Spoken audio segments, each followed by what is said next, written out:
of Saudi Arabia, Riyadh sits smack in the middle of the Arabian Peninsula, 600 meters above sea level.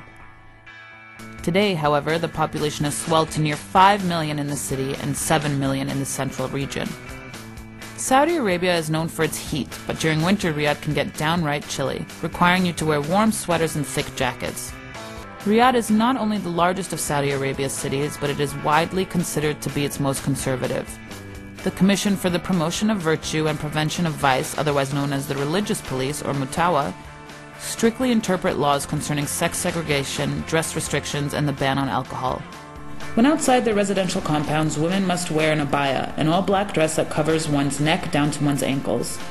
Shorts are prohibited for both men and women. Muslim prayers are strictly observed 5 times a day and will shut local businesses for 30 minutes per prayer.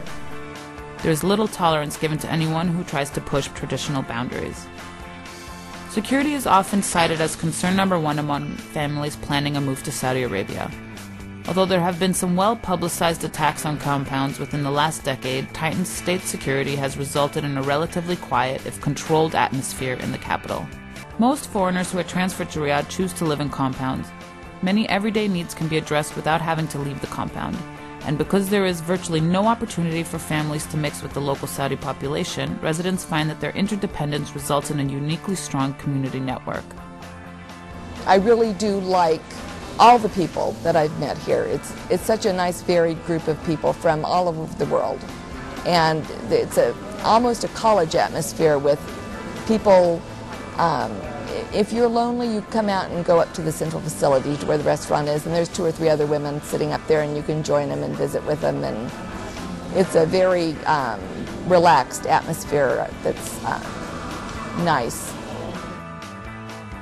There are several top-notch international school choices in Riyadh, such as the British International School and the American International School. Educational institutions are located outside of the compounds, with the exception of preschools on some of the larger developments. Getting around Riyadh proper presents its own set of hurdles. As women are barred from driving, families have to make transportation arrangements in advance. Our compound had a shopping bus that went out every day, and I just made a policy of going out every morning. And then in the afternoon, I'd do anything around the compound or the house that needed to be done, but in the morning I got out. Many find contracting an individual driver or company convenient, even where a family member is technically allowed behind the wheel. Riyadh is not for everyone. Those that pack an open mind and plenty of flexibility and patience are most likely to do well in Saudi Arabia. Expatriates in search of housing in Riyadh often look to secure compounds. These can range in size from small developments to sprawling mini towns on the outskirts of the city. I think the positive side of this country is you can expect to find properties that offer you one type and they have 100 units, and there are properties that have 100 units and 20 different types: a studio, an apartment, a 1 or 2 bedroom apartment, a townhouse, a duplex, a standalone villa, a VIP villa with your own swimming pool and garage and servant quarters. So the options are available.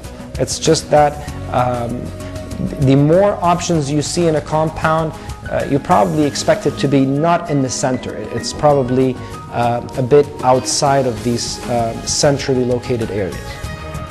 You can think of compound life in Saudi Arabia as a sort of semi-sealed Western-style biosphere. Living in a compound in the kingdom gives you the advantage of living a bit of a lifestyle that is closer to the lifestyle you have lived and gotten used to. Now, the disadvantage of living in a compound is you really don't get to get a taste of what true living in Saudi is. Now, there's a lot of positive things to that, and there's a lot of negative things to that as well. But again, it's all about what you make out of it. Almost everything you need can be found in the compound. Even if a sought-after amenity cannot be found in your particular compound, your compound bus can take you to one that has what you need. Oftentimes the property details depend on the property and the landlord. During your home search, you will be faced with whether or not you want your home furnished or unfurnished. Another point to keep in mind is the length of the contract in order to secure the property. One of the best aspects of compound living is the high level of maintenance offered. Life in Riyadh can be a rewarding adventure provided a thick skin and a strong dose of flexibility. expats interested in getting to know their local Saudi neighbors may be disappointed, as opportunities to mingle are almost non-existent. But that said, the interdependence of the expatriate crowd in Saudi Arabia results in a unique community spirit that is hard to match anywhere. Medical services in Riyadh can be top-notch. Expats by and large choose to frequent private medical clinics and hospitals where everything's on hand, from routine diagnostics to invasive radical surgery. The level or the standard of the healthcare in Saudi Arabia is among the best in the Arab world, and it matches the standards provided in Western countries. I can say this confidently.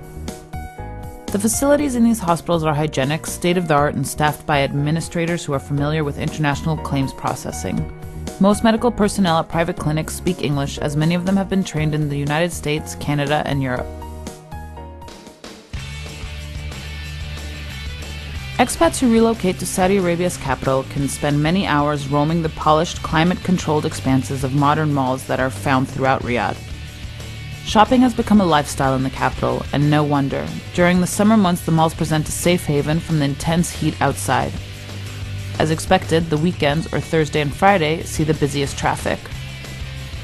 As is customary in Riyadh, expats might run into certain restrictions pertaining to certain malls. During busy weekends, entire families go shopping together.